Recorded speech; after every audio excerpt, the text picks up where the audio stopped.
Hopefully I'm in focus.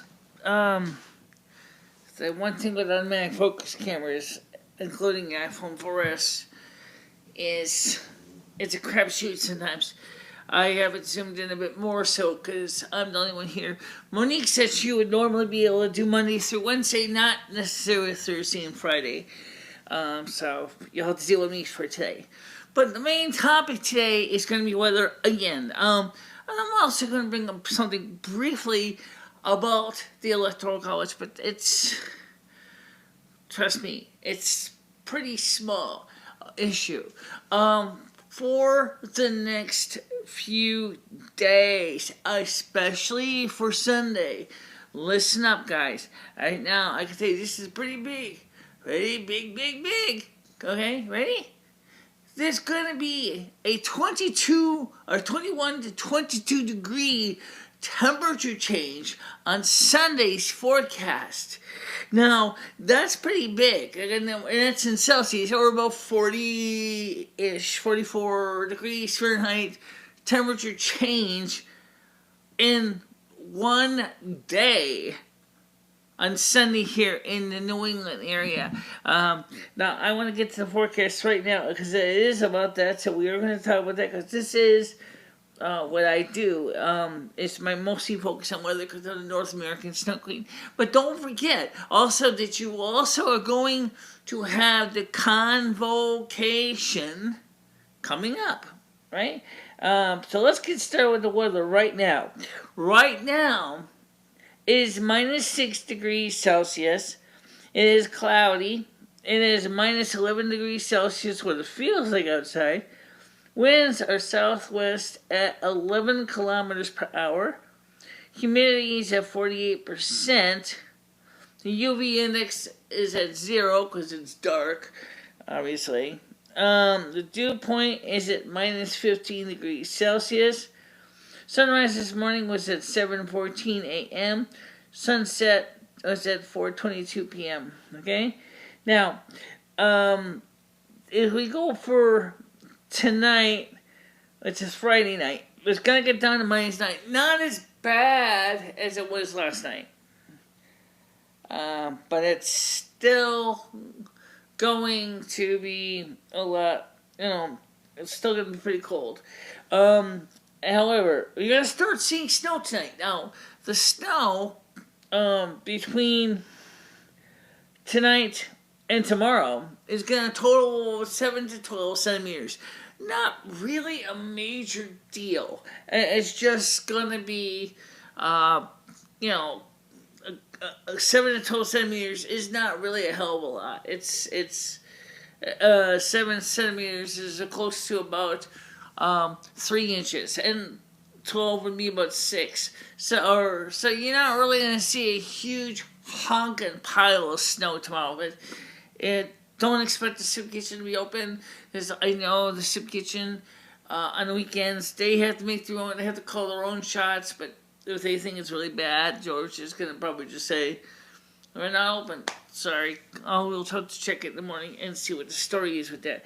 Now, here's the thing I'm concerned about, is on Sunday, on the 18th. Sunday, it's going to be 100% shows here rain, but I got a feeling it may be a lot more than just rain. You might see some lightning bolts in this, and you certainly will see some potentially very damaging winds, because when you start seeing temperatures like this, it's when things can get really nasty. Okay, so high is supposed to be 11 degrees, and the low is supposed to be down to minus 10. Now, there's a 21 degrees difference. When you start seeing temperature swings like this, okay, and that's in less than 24 hours, so that's like 1 degree change is an hour. The more bigger the swing, the more bigger the bling. Okay, in other words, more severe the weather becomes because of the severe changes in temperatures. So keep that in mind. And by the way, what about the convocation? Well, the convocation, we're going to be doing that, is not going to be snowing. The temperature is going to be a high. This is, it must give Monday too, right? Yeah, let's give Monday. Monday will be a high of minus 3 a low of -10. It will be sunny. There will be no chance of precipitation. On Tuesday, December 20th, a high of 1, a low of -4. Again, mostly sunny, no chance of precipitation. For Yule Day, there'll be a high of 4 and a low of -3. So it will be 10% chance of precipitation. Now, some of you might be saying is, hey, could you actually have done the convocation outside? Very interesting question. I don't know. Do you really want to sit out there and freeze your yachts off? I don't know. Well, some people might not mind it. I was outside at -6 today, bringing out the garbage. It wasn't too bad because wind wasn't blowing, but it certainly was cold. But then again, -6 doesn't normally get me too bad, so I just, just carrying out a bag of garbage and getting ready for the next few days. We kept the warm out to keep peace in the last few days, as the temperature wasn't too bad. And I just turned the phones on. Oh, yes, by the way, I want to talk to you guys about that. Let's talk about the next thing first, and we'll talk about that. This is from Infowars.com. And they reported some news from Associated Press. The Associated Press contacted the Republican electors of the Electoral College. Only one elector said he was going to change his vote to an alternative. The rest of them are staying strong and steady for their assigned pledges. So Donald Trump is more than likely going to get in office. Why? What happened? What failed? Why didn't the Democrats manage to sway these guys? Well, first of all, you hammered the hell out of them when millions. One guy said he received more than 15,000 emails in one day telling him that if he doesn't, that he needs to change his vote and just suck up the fine and all that. And death threats. Did you call the police, by the way? Did you make sure to call the police, Mr. Elector, to make sure to prosecute for harassment? Because you certainly got the right to do that. That's what the men in blue are supposed to be used for. You're being harassed. You have the right to call the police, especially since they're threatening your life. That's one of the reasons why this other guy said, the same guy said, you know what? This makes me even strongly more and more support Mr. Donald Trump because of the dirty, rotten tricks that these people are doing. Damn straight. Don't worry about those giving you death threats and so to your family. First of all, they should be in jail, not allowed to intimidate you. That's why we have police. Is to protect and serve. Now, next thing is that Donald Trump has confirmed indeed that Donald Jr. and Eric Trump will continue to run the family business. He himself, Ivanka, I'm going to mention Ivanka because there's an interesting twist here, and Marina, Meliana, his wife, okay? I never could get her name right, no matter what much I try, okay? And, of course, are going to be out of the business. They've already filed the papers. They're leaving the Trump organization completely, and the kids are running it. Ivanka is leaving the Trump organization for the reason that she wants to continue running for future political missions. So she doesn't want to have any conflict of interest. She doesn't want to have anybody trying to think that they're trying to do business favors or anything like that. I very much very much in support of this family. I think they're doing a great job already.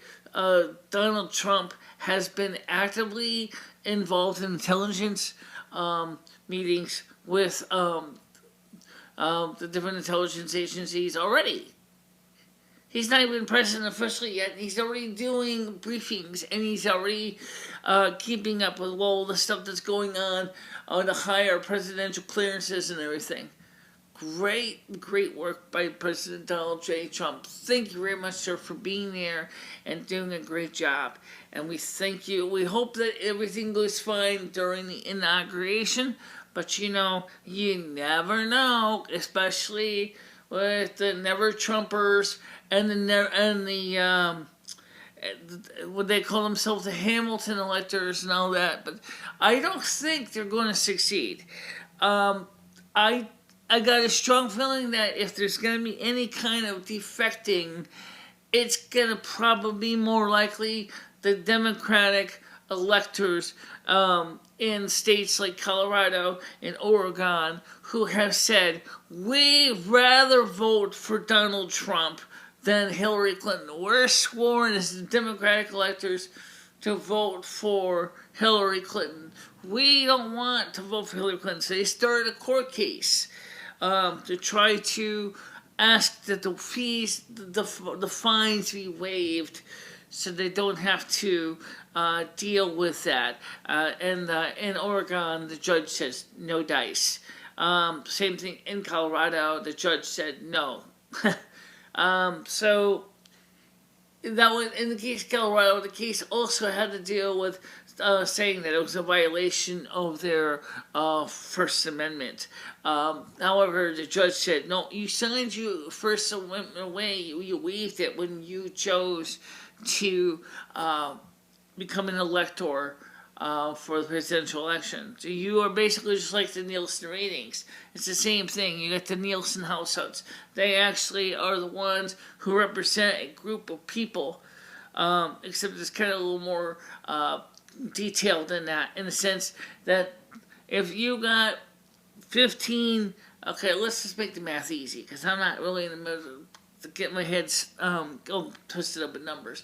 Let's say, for example, you got 1,000 families watching Futurama, and you are representing those 1,000 families, and you, in the case of Electoral College, a comparison, you see that your 1,000 viewers are watching Futurama.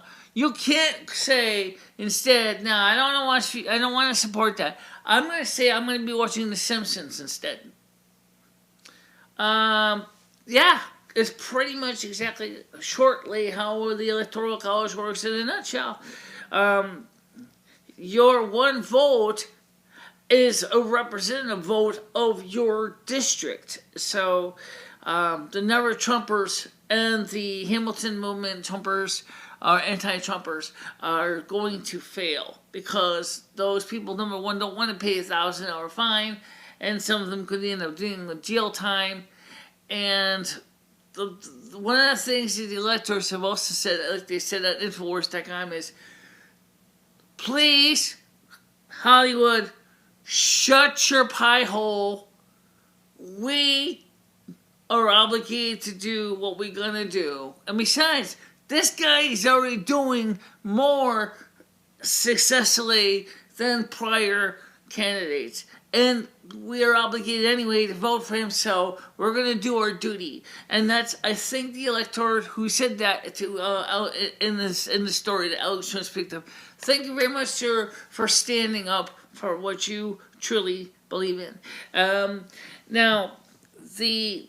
So Monique, okay, let's talk about the next thing we believe in. Monique will be here, at least I hope, she will be here next Monday through Wednesday. I had one new subscriber today. I had, this week, we had up to 158 at one point, and then it dropped to 156.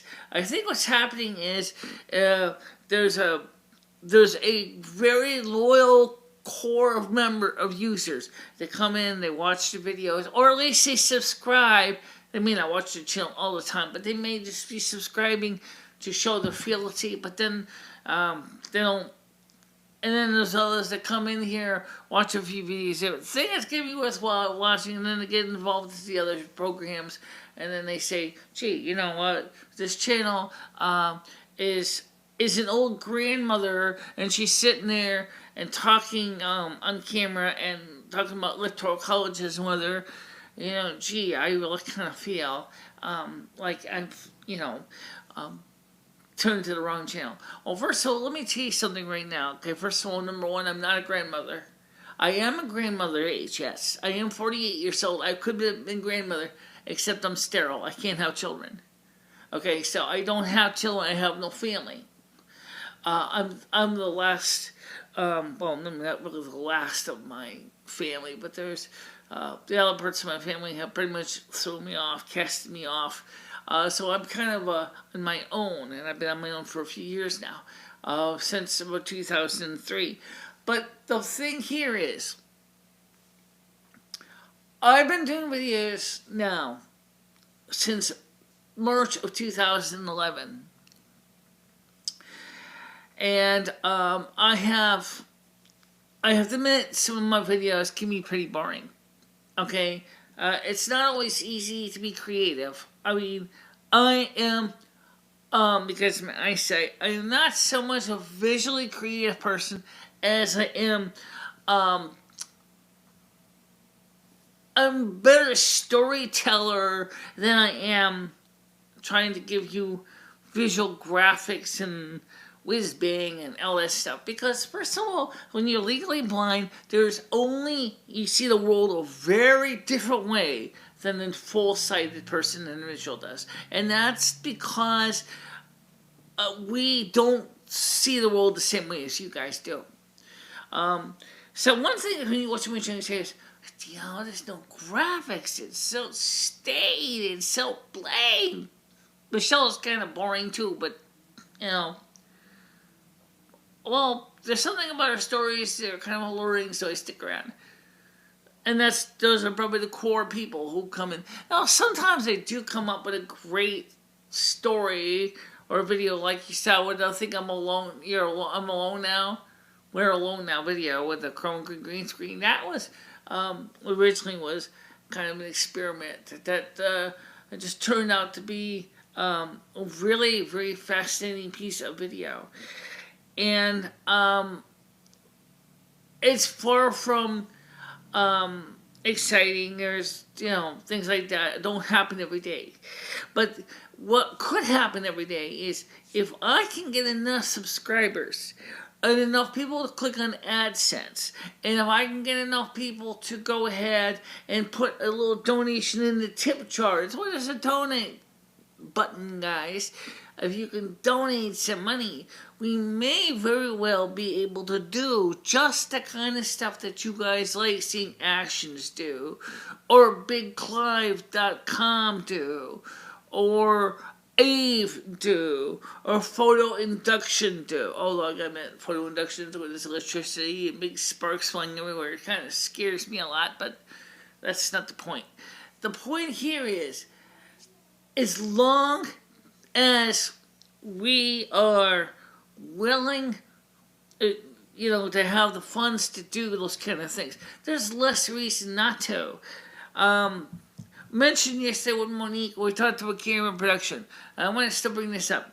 Number one, yes, what I said is true. You can use a crappy camera and do the most fantastically wonderful video of all time. Or you could have the most expensive, the most deluxe, the most elite camera with the best colors, best, resolution, whatever, and still have a video that looks like shit. And the reason is, it's not the video, it's not the tool, it's the person behind the tool, the creator, who has fallen behind, possibly in creative juices. I do these videos 5 days a week right now. I might do a BCast or vlog on Saturday and Sunday. I do kind of like the vlogs in the BCast format myself better because they allow me some a leeway. So if I make a mistake, I can upgrade and fix the mistake, and everybody's happy. Oh yeah, there's one other thing too. It gives me less stress because now I gotta go see if this camera is still recording.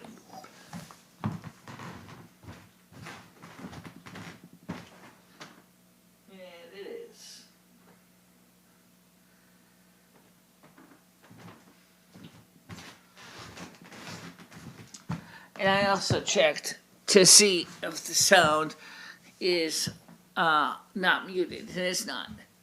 At least it doesn't show mute on the screen anyway.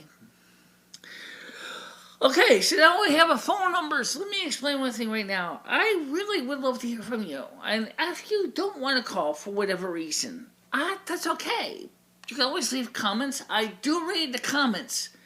And I do have voicemail, and I don't hear any messages, okay? And like Monique said, she thought that was very, very, very disrespectful that no one calls. It is a little bit because I spent a lot of money to keep the phone line open so that we could receive phone calls, and we migrated to T-Mobile completely for the phone service. And I'm paying a lot of money each month to be out there on T-Mobile and communicating with you. So this is a big deal, brothers and sisters. I spend a lot of money on these videos. And sometimes I don't have enough material to sit there and sitting around on the couch for a whole hour doing nothing. That's kind of, right. So have a little mercy, please. I'm trying. All right, I'm trying. Now, what do I think is going to happen on Sunday with that much of a temperature gradient change? You know what? The song about Cleveland's Clearwater Revival keeps coming up. Bad Moon Rising. You got weather like that coming in. You're going to see, like I said, you may see some thunderstorms, severe ones. You may see some very strong, gusty winds. I remember last time I saw a temperature, a 10 degrees Celsius temperature change in one day. It was in the fall a couple of years ago. And I was just coming home from CVS. And the lightning in the skies was so scary. I mean, I could feel my hair standing on end. The lightning was intense. The thunder was nasty. It was loud. And the winds were strong. And then we had a similar event in the summer with a different storm, but still, about a year later. That was not caused by such a severe temperature change. But when you get temperature changes of that much difference, that means that something big is going to happen. A temperature of 2 to 3 degrees or 5 degrees is usually not so big. 2 to -2 in the wintertime. It's pretty stable weather. But when you start seeing weather like that, like we're talking about, okay, I'll go back to this here. When you start seeing, using this example here, temperatures like this, I'm going to show you the days that I don't consider much of a danger normally. But if it's already got 100% chance of precipitation, 6 degrees Celsius change, usually in a day, is not too severe. That's nothing usually too bad. And, and that's what we have for December 18th and December 20th. And it's going to be 0% chance of precipitation. Nothing serious about that. But when you start seeing 20 degrees, and it already says there's 100% chance of precipitation, that is really significant, and you should be putting up red flags, because things that somebody could potentially get killed. Okay, That's pretty serious. But what about things that are a little bit less drastic? Like, so far, we've seen a lot of cold, and we've seen a lot of snow, and especially in the upper Midwest and the Northwest. What's going on with the situation with the weather, planet-wide? When the Weather Channel for a long time kept saying this is going to be the warmest year on record, blah, blah, blah, blah, blah. Well, first of all, I'm going to tell you right now as far as the Weather Channel goes.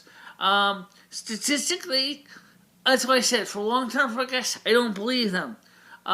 They said this thing's out this year, this autumn, that did come out to be somewhat true, but there wasn't so actually dead on accurate with their yearly forecast. I mean, a seasonal forecast for November.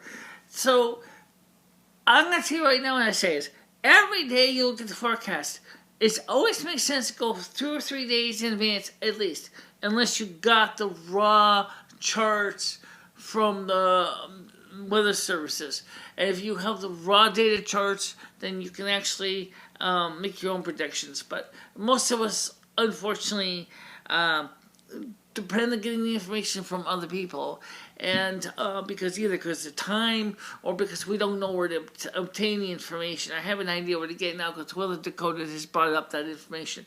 I keep mentioning ADAPT 2030, and every time I keep mentioning, I keep thinking there's no space between ADAPT and 2030. So if you always wonder why I mentioned ADAPT 2030, it's one word and it's got space in it.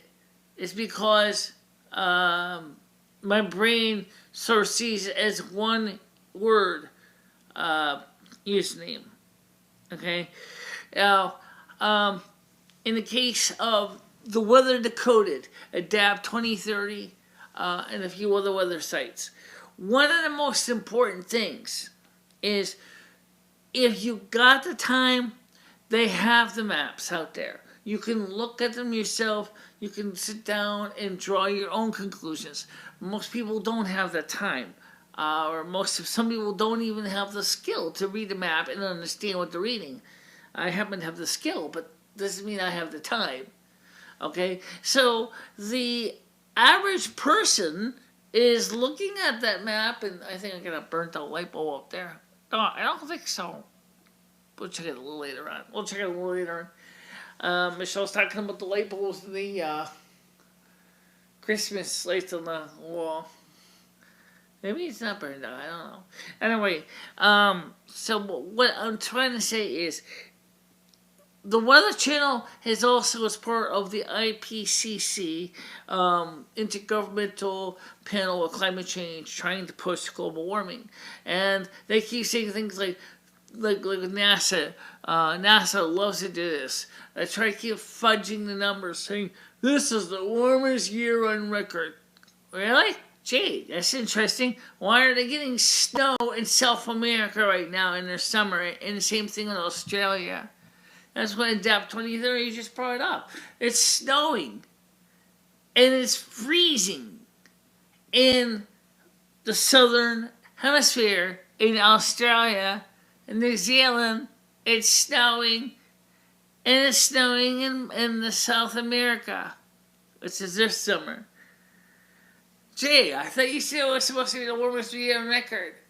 Well, guess again, they're not. This is all part of there's a lot of misinformation that's going out there. So even if you are not a person who believes in climate change or global warming, you unfortunately may end up getting tainted, corrupted data and have not being able to make an honest forecast. That's why I don't recommend that you should go more than a week. If you really want to go a week forecast, that's fine. But when you start going more than a week, there's, especially unless you don't know the sources that the weatherman's using, you're gonna really be kind of wishing you had a better idea what to expect. So prepare for those issues. Now, what does Trump say about climate change right now? He says Nobody knows. He still doesn't really know, honestly, what in heaven's name is the real story. Because he said this. I don't know, because he's heard, just like me, he's heard this, he's heard that, he's heard these, he's heard some people say other things. So, let me tell you what my gut tells me. And he always says, even in his book there, Art of the Deal, trust your gut. My gut says, if I look at all this stuff that I'm seeing on the news about global warming, claptrap, I tend to think it's just that, claptrap. Because, look, the temperatures are dropping. They're not going up. I remember when I first came back to Winston in 2002. Actually, I was living in Goshen. In December of 2001, in December, it was so warm that you could actually sit outside with a pina colada on a lawn chair in Goshen, Connecticut, and enjoying a nice winter day. In fact, it was warm enough you could just about go swimming if you really wanted to, because it was warm for a whole almost 2 weeks. And that is why I'm trying to say there's a lot of baloney. Since that time, 2001, the temperatures have been up and down, up and down. It's like a wave, it's like a water wave. And it's tied to the solar cycles of the sun. The sun, the number of sunspots has dropped off quite a bit since 2001. The sun is calming down. The sun's getting ready for its little hibernational cycle. That's why they were talking about the Mater and the Dalton minimums, solar minimums. That's going to result in some serious cooling. Because when the sun flares up, it sends excessive heat towards Earth and other planets, and it keeps it nice and toasty. So, you may not like what I've got to say. I mean, as I said, I know some people don't. Some people who do. Those who do like what I got to say, thank you. If for those of you who don't, what can I change? What do you want to hear? What would you like to see? How would you like to see me improve things? Come on, guys. I'm asking you for your suggestions. And even Monique said, there's no reason why you shouldn't be able to answer a simple question in a comment. Or on Facebook, on Twitter, on Tumblr, on Google+. Come on. That's such a simple question. It should be not even difficult to come up with an answer. How can I improve things? All right. Anyway, at this point, that's just about it. So I want to thank you very much for watching it. Again, no phone calls came in, no messages came in. So I'm going to get ready to wrap this up. I'm going to go ahead and turn off the microphone. I'm going to let the tape run for about 2 minutes from now, and then I'll turn it off to make sure that all the video goes out. Thank you very much for watching this video. Hope to share it with your friends and family. You got comments, suggestions, concerns, gripes, kudos, whatever. I want to hear them. Post them in the comment section below. Wherever you see this, I will get it. If it's Facebook, I'll see it there. If it's YouTube, I'll see it there. If it's Google+, I'll see it there. I will check them all.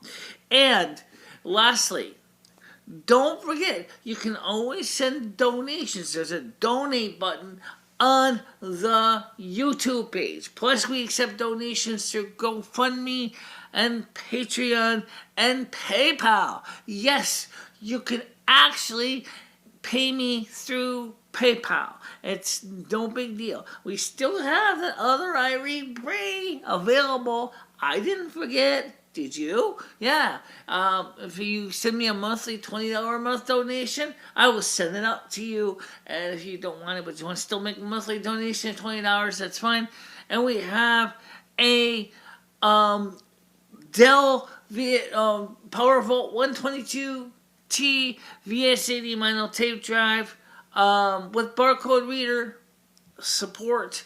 It's SCSI based, it's SCSI wide, available for a $200 one-time donation if you want me to ship it, or if you're willing to pick it up in person, it's $150 donation, and I will give it to you. No questions asked. Of course, it does need a little bit of repair, but I already said that. So, if you got the brains and the skills and the test equipment, and you can make it work better, that would be great for you. Could someone possibly modify it to turn it into LTO? Possibly, but I'm gonna be honest with you, this I wouldn't know how you would do it. But that's not my project. That's something for whoever takes the donation. Okay? So thank you very much, guys, for watching this. Don't forget to like, share, and subscribe to these videos. I'm here, so you can always leave me a message. So thanks for watching. Bye-bye.